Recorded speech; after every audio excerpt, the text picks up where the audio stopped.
Welcome back, everybody. Here we are, another amazing guest on our Desk Careers digital platform.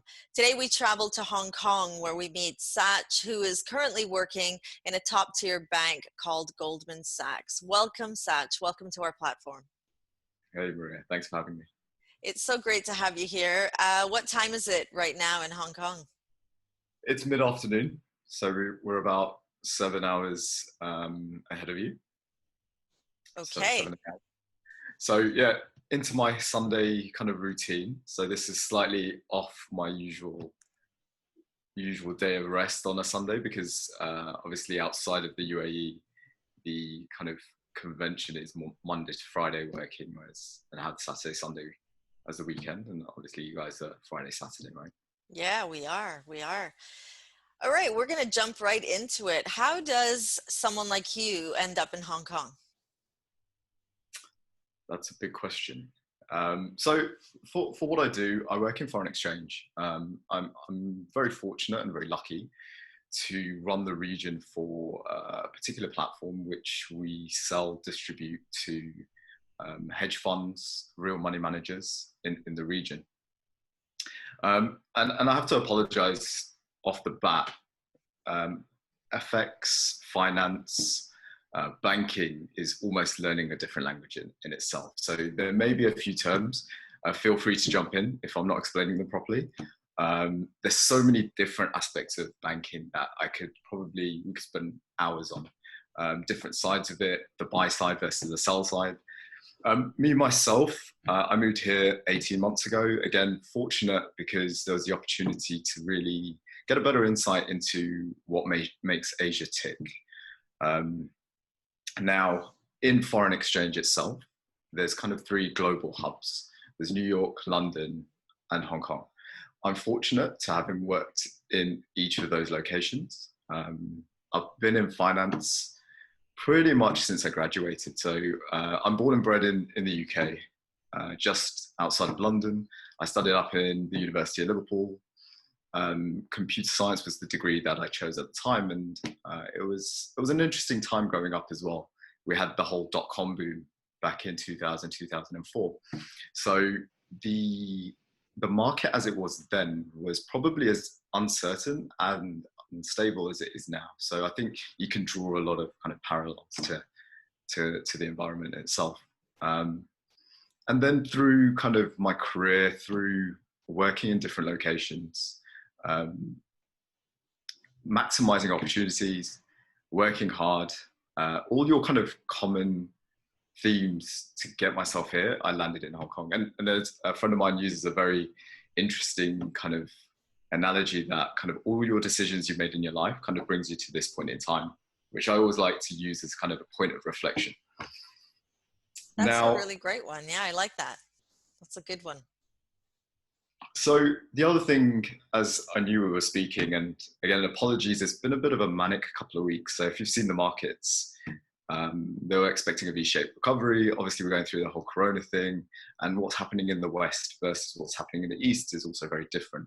And a lot of that dictates how busy I am. So having to prepare for this is going to be a little bit more off the cuff. I'd like to prepare usually a little bit more just to make sure there's some kind of key outputs and you guys staying interested as well, right? Because otherwise it's me just waffling on about financial terms and what I've done in my life, which can or maybe can't be interesting in all respects. So what I tried to do is really dial it back. And there were kind of three key themes in kind of my career, as well as explaining what I do in this region and what I do for Goldman's. I kind of wanted to really see where there's key takeaways. And I kind of came across kind of three concepts in my lifetime. And I've kind of borrowed these concepts throughout time from various people as well. The first one is fail fast, fail hard, fail forward.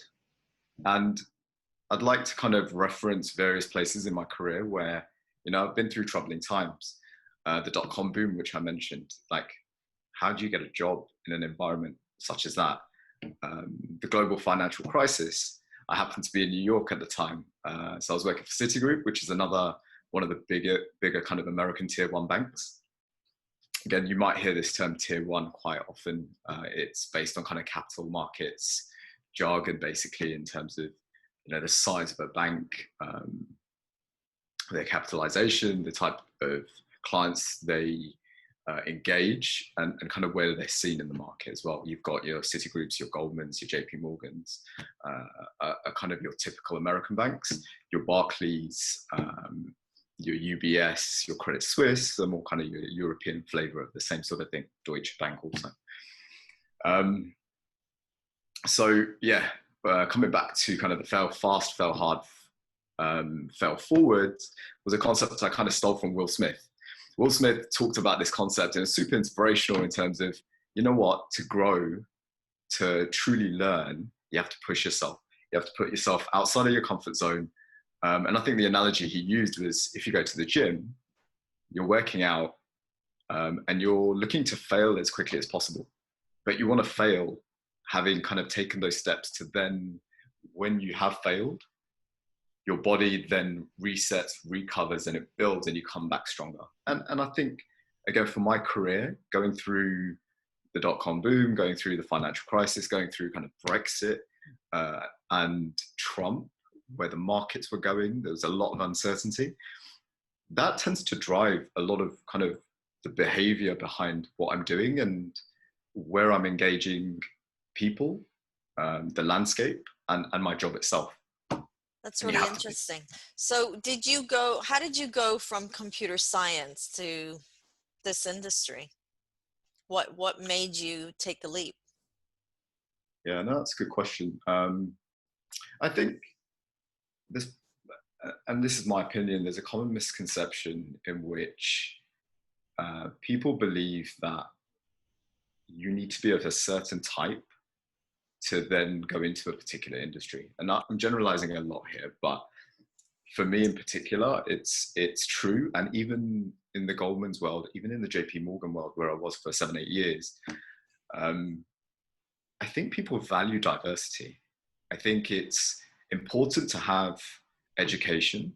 I think it's important to be passionate about a particular subject or area. And if there is something that is very niche that you want to go into, then yeah, by all means, sometimes it's always good to have the skill set. But I think equally, where back maybe in the 80s, 2000s and so forth, people were a lot more rigid about, these are the courses you should do, this is what you need to do to get to here, your X, Y, and Z.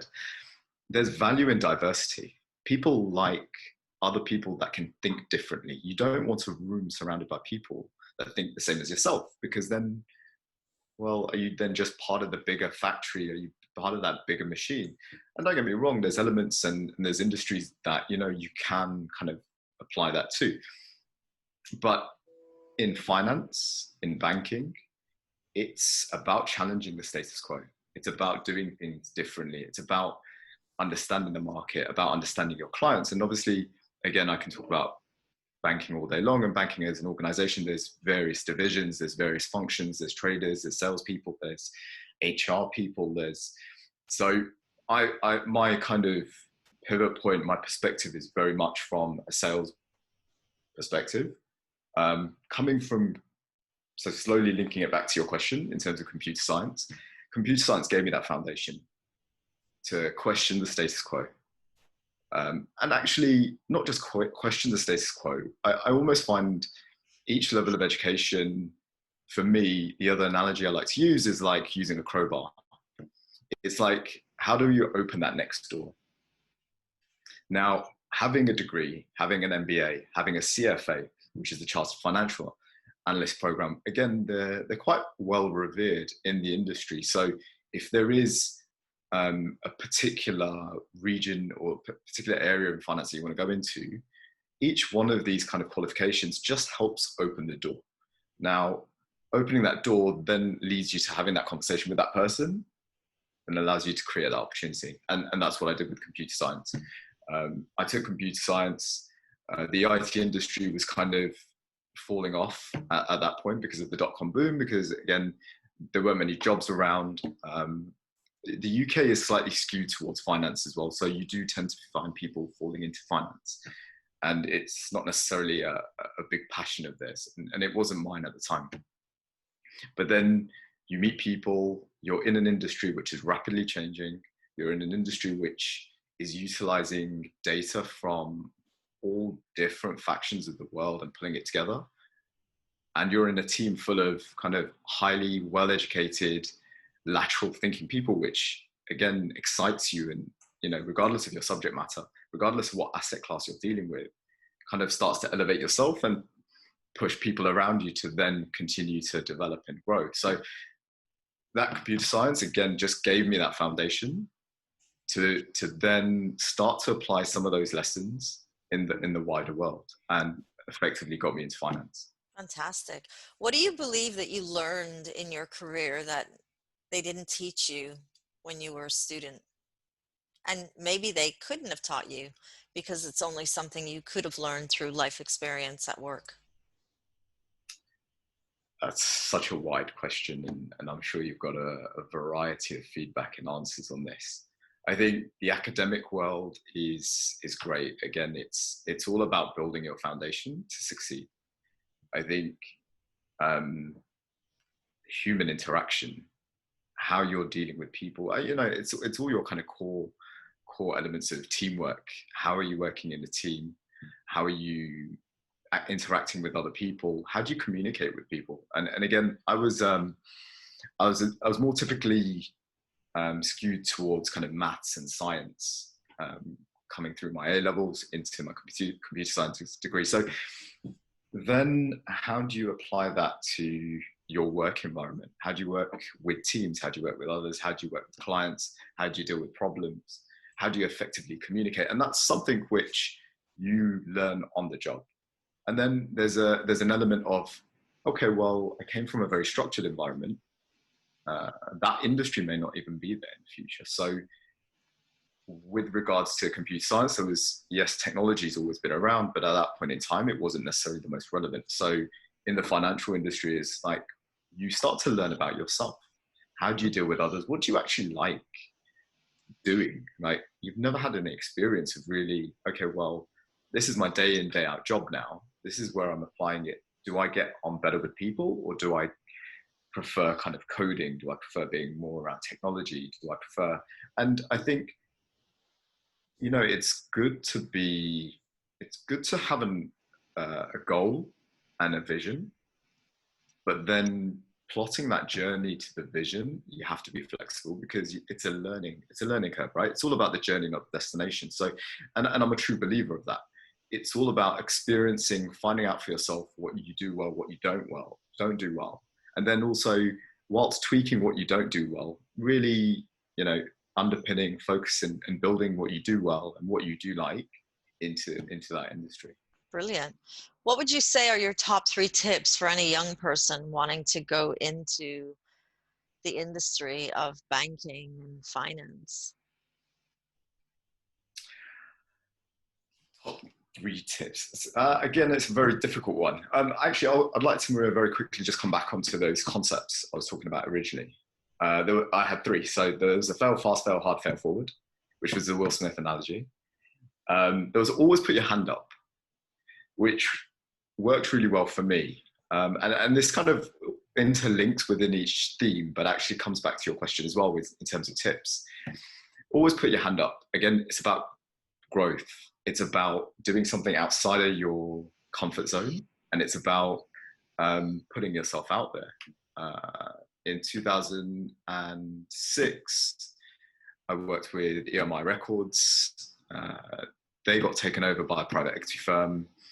I actually learned about something called Mountbatten, and Mountbatten might be quite interesting for many of your guys, where it's an internship program to the US, based in New York, and they put you in touch with these financial organizations. And that time, I worked for Citigroup during the GFC, the financial crisis in 2007 to 2008. So I literally saw, if you've seen The Big Short, I literally saw the world tumble. And there was an organization at the time called Lehman Brothers, which effectively became insolvent and bankrupt.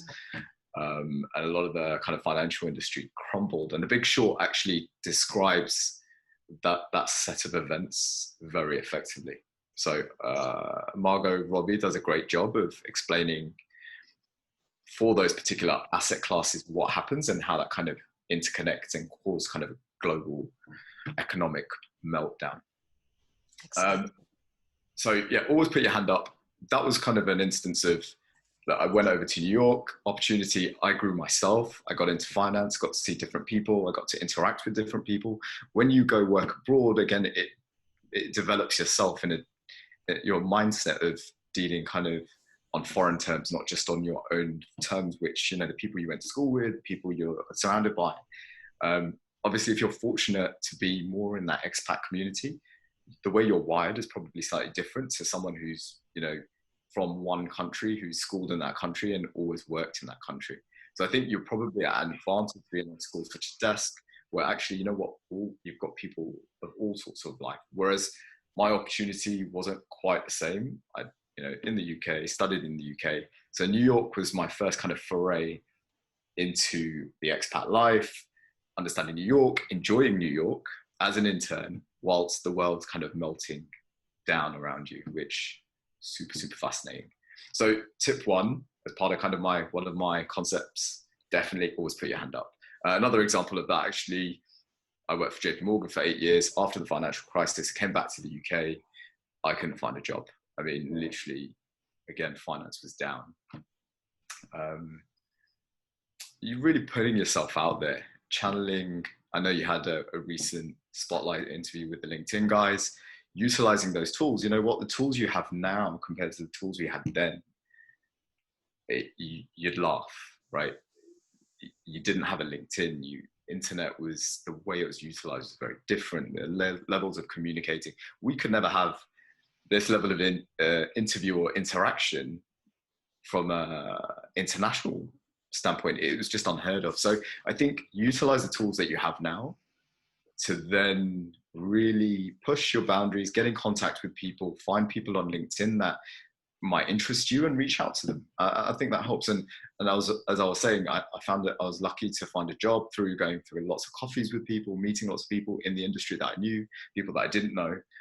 I got a job with JP Morgan. I ended up being with JP Morgan for 7-8 years. Amazing. So put your hand up. Yes to opportunities and fail fast. And the third one, which I had again, which I like to demonstrate as part of kind of, and it's kind of more of a general one, but it's luck is a residue of design. Now, I'm super lucky for sure, but it was hard work to be this lucky. Working in banking, working in finance, the hours are long. You're working with super bright people. You're working with top technology. You're working with people that are pushing boundaries, but it's hard work. And look, without putting your hand up, without putting yourself out there, that chance of being lucky isn't always going to come about. So it's about creating that right environment for you, putting yourself out there, and just overcoming each failure. And not, I mean, I think it's easy for me to say, and I've been through it a lot in my lifetime, and kind of there's various scenarios which I have been through. But I think you sometimes have to dig deep. You know, you can get multiple rejections, whether it's applying for a job, whether it's working on projects which fail, or, you know, I very much interact with the Asia business. So I run this FX hedging platform between Hong Kong, Singapore, Australia, and Japan. So I get to meet a wide range of people, and every person I meet, every new client I meet, the challenges are different. And it's about listening, understanding where the market is. But actually, every time you get knocked back, it's about then reflecting, and then coming back stronger. And again, it's easy to say, it's not easy to do. Everyone will say it, of course. But when you're down, when you're out, when you're going through a bad stretch, maybe it's through applications, it's, you know what, surround yourself with the right people, be honest to yourself, surround yourself with the right people, and really leverage your network to then bring the best out of you. And people will appreciate that, and people will see you change, and people will see you grow. So I think in those three concepts is kind of my experience throughout my tenure in finance. So yeah, super lucky, but worked hard, failed a lot, overcome those troubles. And, who knows what's around the corner with coronavirus, with, the population in each region suffering in terms of employment. There's definitely going to be a lot of challenges going forwards. I think the one way to look at it is take a step back, look at where we are. We're lucky that we can take a step back and kind of reflect on where we are and look at it in terms of challenges. What are those challenges going to be? Where is technology taking us? Where are the opportunities in the market taking us? So if you wanted to do what I do at the moment, if I look at a trader or a sales trader in the 80s, if you've watched a film called Trading Places, one of my all-time favorite films, and it talks about commodities trading. They have the old school Chicago Mercantile Exchange. It's in the pits, they're screaming at each other. And that's how they're making prices. That's how they're creating a market. That's talking look at market liquidity. Super, super interesting. And again, gives you a foundation and some history of how things were then. Then you look in early 2000s and electronic trading started to come into play. There's a book by Michael Lewis called Flash Boys, and it talks about high frequency trading. Again, high frequency trading is almost what they did using electronics, using computers, using semiconductors to effectively create supercomputers which crunch data at such a high rate to make decisions to trade. I think there's so many resources out there which you can use, which again will help you kind of almost define a curve of at what rate are things changing. And today, this is the world as it is, and even my job itself, as much as it's kind of more of a sales job, there's an element which is all electronic. If you want to become a trader, do you need more of a maths type of background? Because actually, everything's becoming quant based, and quants are all about crunching big data to make decisions. So you have to take that into account if you want to be a salesperson, if you want to be on the trading floor, if you want to be an ops person, if you want to trade risk. Like this, again, we can go into kind of the terminology of this industry, but I wouldn't want to lose you too much in the detail. But I think, again, coming back to those 3 principles, that's how you've got to think, that's how you've got to learn, and you've got to develop that curve of change. At what rate is that curve changing, right? Again, you want to be a trader. Okay, fine, you want to be a trader. What did that mean in the 80s? What did that mean in 2000? What does that mean now?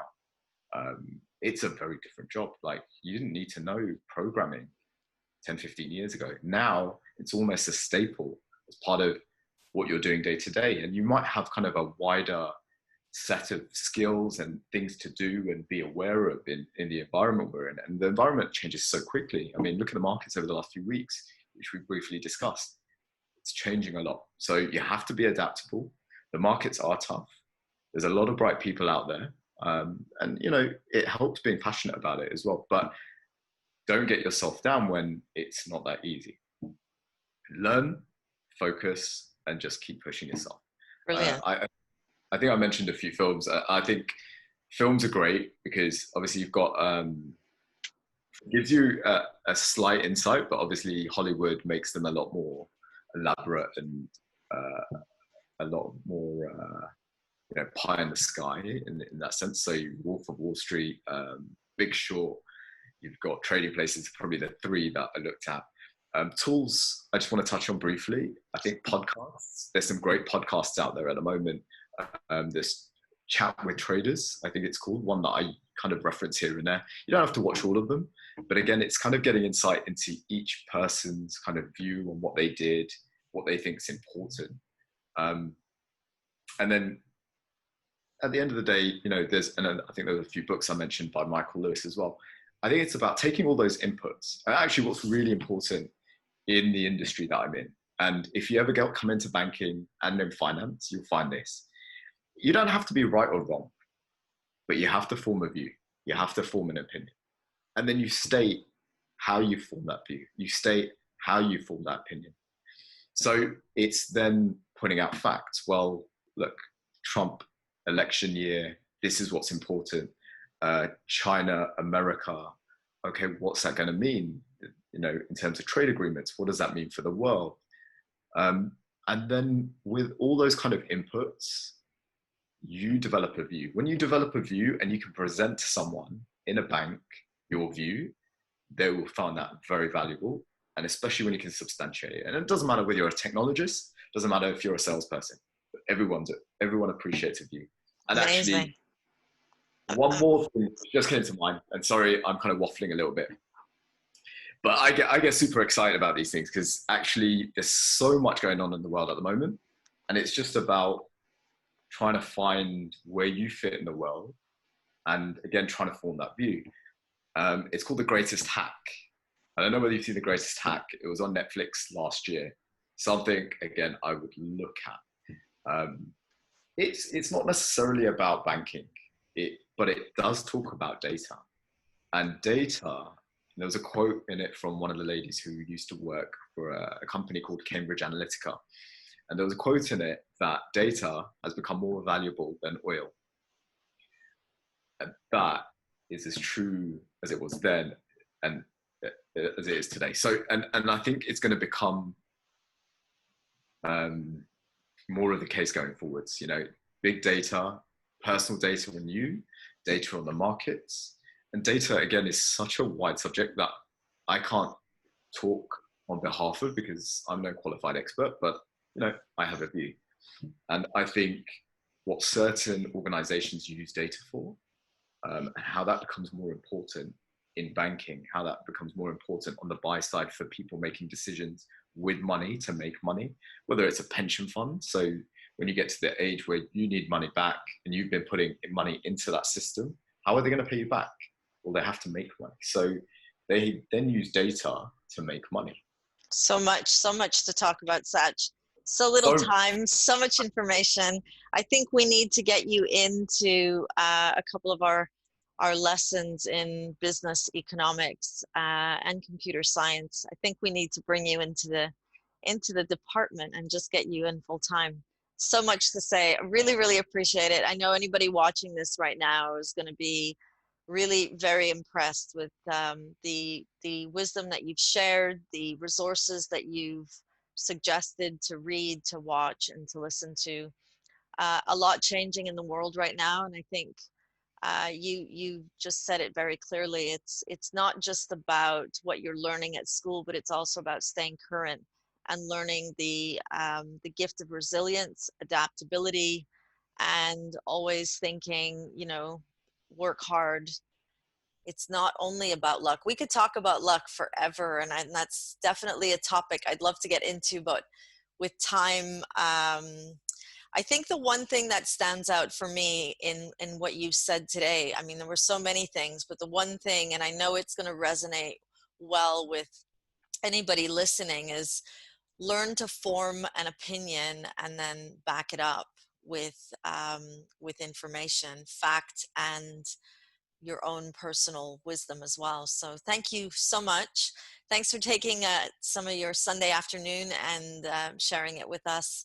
And that brings us to the end of another amazing spotlight with Sach, who's based in Hong Kong.